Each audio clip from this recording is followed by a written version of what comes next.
കാര്യം എനിക്ക് ചെറിയ മാനസിക പ്രശ്നമൊക്കെ ഉണ്ട്. എന്നാലും ദേഹോപദ്രവൊന്നുമില്ല കേട്ടോ.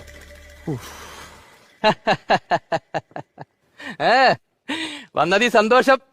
ഇന്നാണ് ഉദ്ഘാടനം. എന്തിന്റെ? ദേഹോപദ്രവത്തിന്റെ.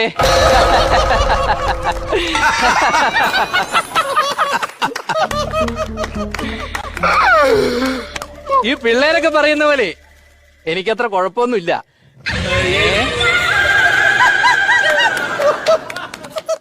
ഇന്നാളൊരുത്ത എന്റെ റൂമിൽ നിന്ന് പിണങ്ങിപ്പോയത് ഞാൻ ഗിറ്റാർ വായിക്കുന്നെന്നും പറഞ്ഞോണ്ടാ. ഗിറ്റാറൊക്കെ വായിക്കുന്നതിന് എന്തിനാട്ടാ പിണങ്ങിപ്പോണേ? അത് പിന്നെ ഇവിടെ കിടക്കുന്ന കെട്ടുകമ്പി എടുത്ത് അവന്റെ ചന്തിക്ക് തുറക്കെ കെട്ടി ഗിറ്റാർ വായിച്ചാ അവൻ പോവില്ലേ?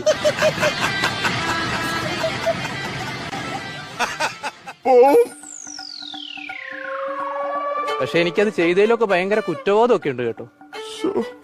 എന്നാലും അവൻ എനിക്കെതിരെ പോയി കംപ്ലൈന്റ് ചെയ്ത് അതെനിക്ക് തീരെ ഇഷ്ടപ്പെട്ടില്ല. ചേട്ടാ ഊതിരച്ചിട്ടല്ലേ? പിന്നെ അതിന് മുന്നത്തെ ദിവസം അവനെ മലത്തിൽ കിടത്തി അവന്റെ നെഞ്ചത്ത് ബ്ലേഡ് വെച്ച് വയലിൻ വായിച്ചപ്പോ അവനൊരു കുഴപ്പമില്ലായിരുന്നല്ലോ.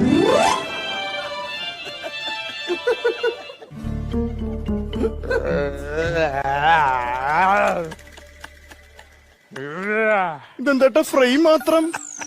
അത് കണ്ണുകടി കൂടി ഇപ്പൊ ഡോക്ടറെ കാണിച്ചു. അപ്പൊ കണ്ണട വെക്കാൻ പറഞ്ഞു. കണ്ണാടിയിലെ ഗ്ലാസ്സാ? എനിക്ക് ചൊറിയണ്ടേ, ഞാൻ ഗ്ലാസ് എടുത്താൻ കളഞ്ഞു.